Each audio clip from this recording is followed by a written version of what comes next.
bạt bà hế hế hế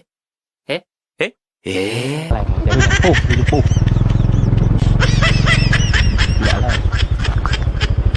ấu ai bắt đây mang vật nhà lại màu vinh màu cái này mình nè mau một lợn lại nào vinh lợn đập ừ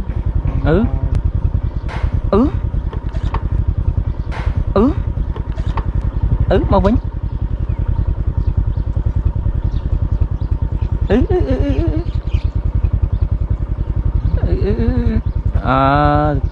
mình phải trâu đây là bong quạt chết lợn nó là bong ơi nên đang bạt vậy bắt đó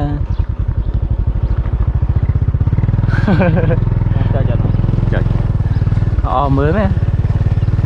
rồi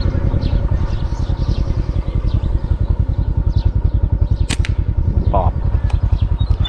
cho rưới mà ôn anh đã banh của anh rưới đây lốt lót với năng tới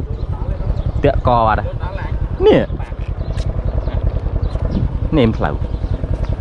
no plau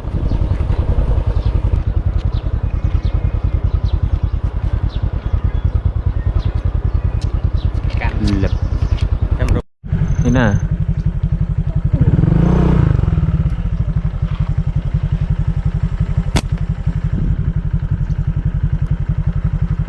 đau tao năng vấn mình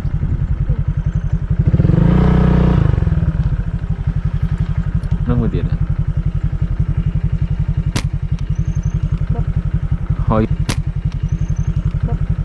hồi rôm muối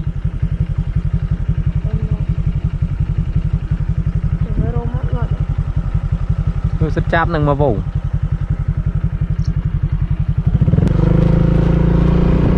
ô cọc ngay à